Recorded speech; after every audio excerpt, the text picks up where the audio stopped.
दोस्तों, आज का हमारा टॉपिक है एटमॉस्फेयर। और हम लोग एटमॉस्फेयर से रिलेटेड बहुत सारी बातों को पहले भी जानते हैं और इसमें और भी उसे विस्तार रूप से जानने की कोशिश करेंगे कि एटमॉस्फेयर क्या है। तो एटमॉस्फेयर किसी भी ग्रह के चारों ओर स्थित जो गैस की लेयर होती है, यह हम ब्लैंकेट ऑफ एयर कह सकते हैं, जो हमारे वायुमंडल के नाम से जाने जाते हैं, हमारे वायुमंडल कहलाते हैं। हमारा जो वायु है वो अनेक गैसों का मिश्रण है।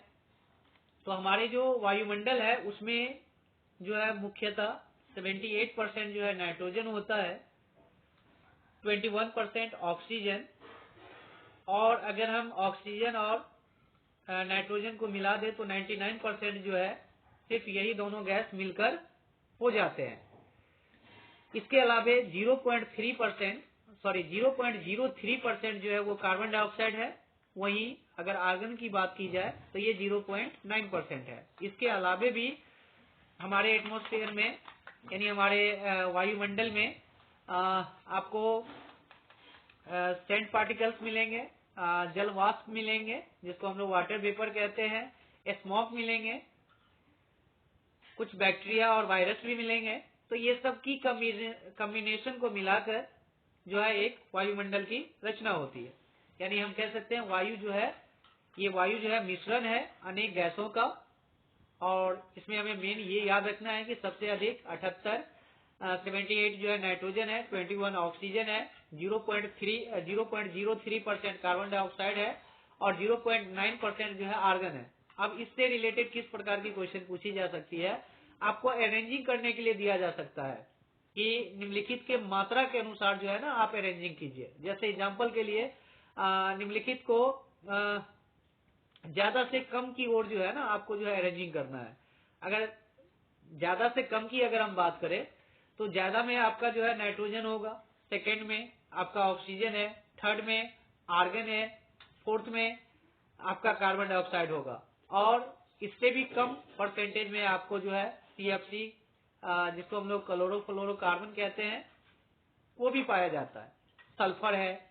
तो मैनी गैसों का ये मिश्रण होता है। हम कुछ यहाँ पर जो है गैसों के बारे में जानेंगे, जिसमें नाइट्रोजन जो है जो कि हमारे वायु में जो है वो 78% है। तो नाइट्रोजन जो है ना हवा में सबसे अधिक मात्रा में पाई जाने वाली गैस है और यह सभी जीवित जीवों के अस्तित्व के लिए आवश्यक है। अब हम लोग कहेंगे क्या, नहीं भाई, हम लोग सांस जो होते हैं ना वो ऑक्सीजन लेते हैं। ठीक है, हम लोग ऑक्सीजन लेते हैं, सांस में हम लोग ऑक्सीजन ही लेते हैं, और अगर कार्बन डाइऑक्साइड छोड़ते हैं तो कार्बन डाइऑक्साइड जो है पेड़ पौधे लेते हैं। ये भी बात सही है। अब ये नाइट्रोजन हमारे लिए कैसे जरूरी है, तो हमें पता है कि नाइट्रोजन 78% है और नाइट्रोजन जो है गैस फॉर्म में है। तो ये गैस फॉर्म में हम लोग इसे यूज नहीं करके क्या करते हैं कि पेड़ पौधे क्या करते हैं, इस गैसेस नाइट्रोजन का नहीं यूज करते हैं। वो क्या करते हैं, ये गैसेस एक राइजोबियम नाम की एक बैक्टीरिया पाई जाती है जो कि दाल वाले पौधे की जड़ों में पाई जाती है, याद रखिएगा। वो क्या करता है कि जो एटमॉस्फेरिक नाइट्रोजन होते हैं उस एटमॉस्फेरिक नाइट्रोजन को ये गैसेस फॉर्म में होते हैं, उस गैसेस फॉर्म को जो है ना वो लिक्विड फॉर्म में कन्वर्ट कर देते हैं, और लिक्विड फॉर्म करने के बाद जो है वो सॉइल में पहुंचता है, सॉइल से जो है वो प्लांट्स में पहुंचा और प्लांट से जो है नाइट्रोजन ले लिया।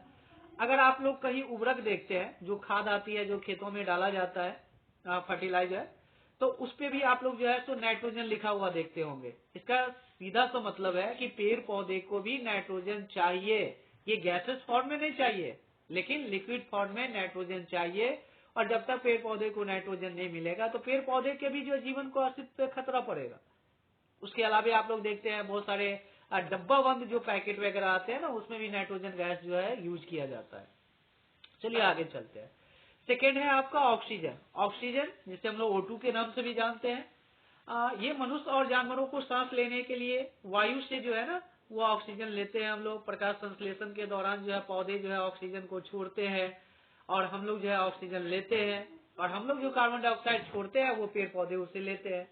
तो अब यहाँ पे सवाल ये होती है कि ऑक्सीजन एक तो जो है सो वो सांस लेने के लिए जरूरी है, दूसरा कि अगर कोई भी चीज जलता है तो ज्वलन में अगर जलने की प्रक्रिया अगर होती है तो उसमें भी ऑक्सीजन की जरूरत होती है। बिना ऑक्सीजन की उपस्थिति में कोई भी चीज नहीं जल पाएगा। जैसे आप एक मोमबत्ती लेते हैं और मोमबत्ती लेने के बाद उसे जो है किसी ग्लास से ढक देते हैं, कुछ समय के बाद आप देखेंगे क्या कि वो बुझ जाती है। इसका मतलब क्या है कि वहां ऑक्सीजन की उपस्थिति नहीं है। ठीक है, तो ऑक्सीजन जो है एक तो जलने में मदद करती है, दूसरा सांस लेने के लिए मदद करती है। ठीक है, और हम लोग देखते हैं कि ऑक्सीजन जो है ना आजकल कृत्रिम रूप से भी जो है पेशेंट को दिया जाता है जब उसे सांस लेने में दिक्कतें होती है। तीसरा है आपका कार्बन डाइऑक्साइड, जिसे हम लोग CO2 के नाम से जानते हैं। ये परसेंट के मामले में तो बहुत कम है, 0.03% ही हमारे एटमॉस्फेयर वायु में मौजूद है, यानी एयर में मौजूद है, और यह महत्वपूर्ण ऊष्मा को अवशोषित करती है। अब यहाँ पे सवाल ये आती है कि CO2 जो है क्या ये भी जरूरी है? तो ये तो हमें पता है कि CO2 जो है ना वो पेड़ पौधे जो है सांस के रूप में लेते हैं, पहला चीज।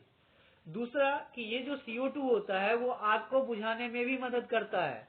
याद रखिएगा कि ये CO2 जो होता है वो आग को बुझाने में भी मदद करता है, और आजकल जो है आग बुझाने वाले जो यंत्र होते हैं ना उसमें CO2 का यूज किया जाता है, क्योंकि CO2 जो होता है ना वो आग को बुझा देता है। चलिए, ये दूसरा हो गया। तीसरा कि CO2 की अगर मात्रा बढ़ती है तो ये सन रे जो है ना, वो सन रे में जो है तो ज्यादा से ज्यादा हीट को क्या करेगा, हीट को वो एब्जॉर्ब करेगा।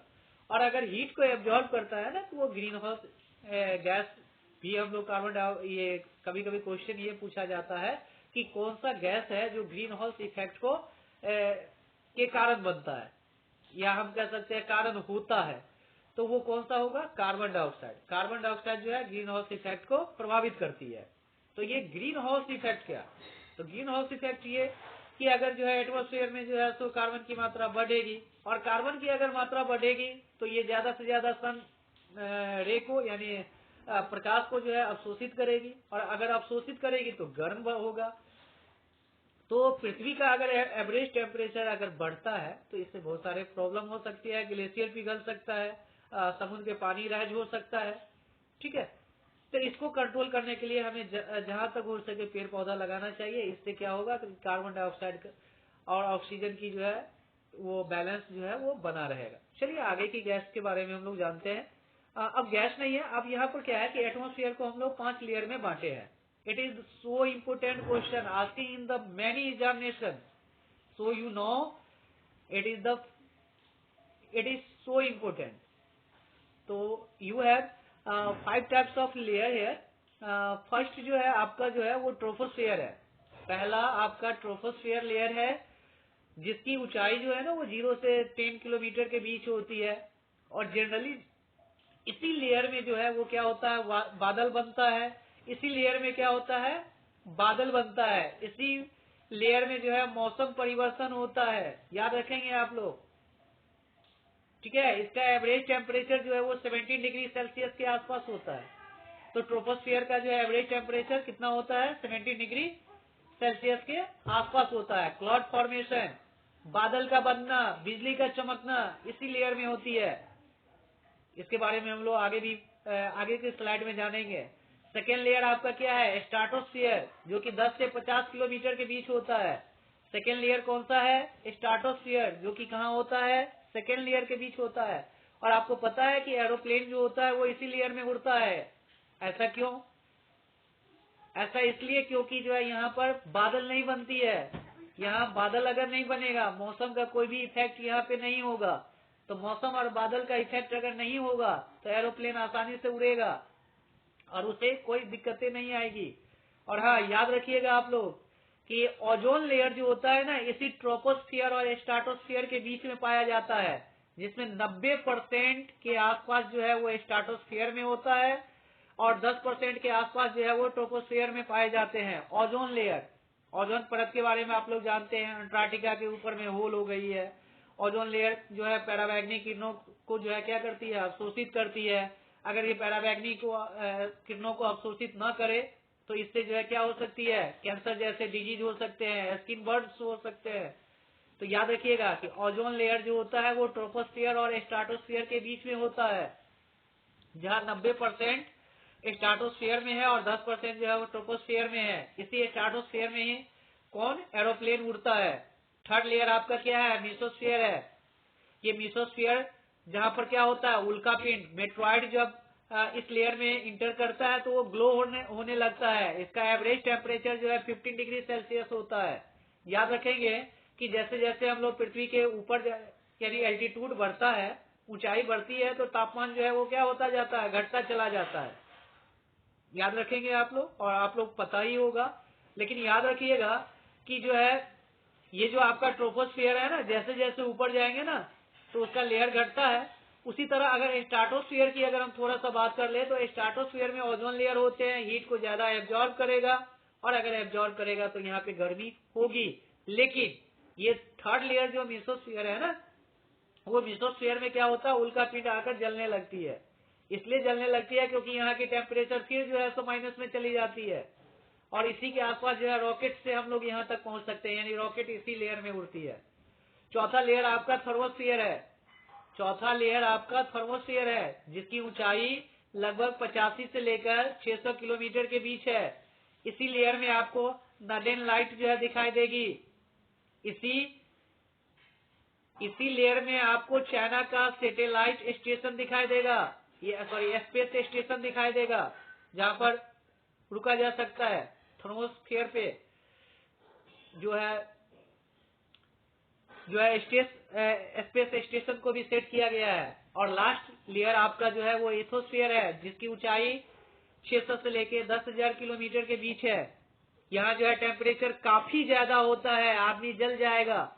ये भी याद रखेंगे आप लोग, ये आदमी जल जाएगा, यहाँ तक प्लेन भी जल जाएगा। ठीक है ना। और इसी लेयर में जो है वेदर सैटेलाइट जो है फिक्स किया जाता है, यानी वेदर सैटेलाइट जो होता है वो एथोस्फीयर में ही फिक्स किया जाता है, और इससे ऊपर अगर जाते हैं तो वो आपको स्पेस नजर आएगा।